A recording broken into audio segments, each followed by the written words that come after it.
Boethius was one of the great medieval philosophers, most well known for his greatest literary work, The Consolation of Philosophy.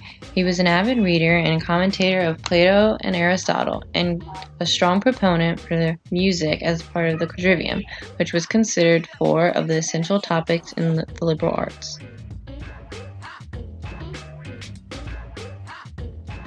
Boethius was born in or near Rome around the year 480 AD.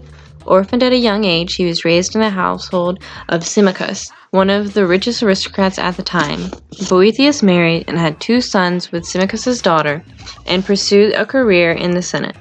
Boethius later stated that his greatest achievement was to have both his sons made co-consuls for the same year during his consulship.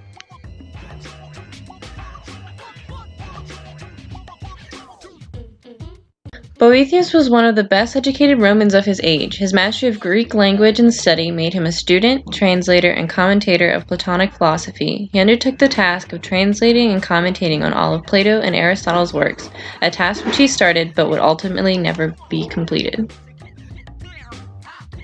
Unfortunately, Boethius gets executed at the hands of an authoritarian monarch. He had a long, illustrious political career, but was suspected of disloyal sympathies. However, before he died, he was imprisoned awaiting trial and execution, where he wrote The Consolation of Philosophy. He engages questions of why evil men prosper while good men fall into ruin, human nature and virtue, and predestination and free will. Consolation of Philosophy opens on Boethius protesting his capture and execution.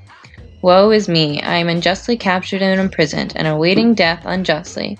I am a sad boy. Suddenly a figure appears of imaginable beauty. The Lady Philosophy asks Boethius what ails him, to which Boethius recalls the savage bitterness of his fortune. Yet Lady Philosophy shows him the error of his ways. She explains that Boethius is still blessed with facilities of the mind and soul, even though he is about to be executed. He has his family, or so he thinks. His foster father was executed shortly after he died. He, like many men, bases happiness on things under the control of the wheel of fortune, such things like money and power. These things can come and go without rhyme or reason, and it is unstable to base happiness upon them. In summary, the blessings of health, body, wealth, honor, and power are simply lent, but never truly belong to any person. Therefore, it is imprudent to be attached to any temporal thing, and it is only borrowed, not owned. The thing that the temporal world considers good is simply inferior decorations on the ultimate earthly good, the soul and the intellectual capacity of humanity. Lady Philosophy also goes through other ideas. Evil has no substance and cannot participate in the ultimate pursuit of mankind, the supreme good. It makes virtue a reward in itself, while vice is a punishment in itself. Evil is an ugly thing, but it is like a mosaic. Even small evil, ugly things contribute to the beauty of all creation.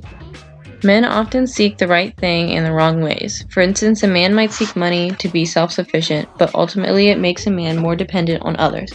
For instance, if a man is respected for holding a high office, you respect the man for his virtue, not for his office. If an evil man held a high office, the office would often be used as a demerit, not as a positive toward his character. God does not interfere with free will. God knows all things, past and present. This knowledge does not preclude our freedom of choice. God's knowledge is not like our knowledge, and does not occur over a period of time. God has one action of knowing the world, in which God knows all things, including every decision made by every person in all the world for all time. Yet, he is different, and that knowledge does not preclude our ability to have free will, because he is outside of time. His knowledge does not determine your decision, but is a result of it.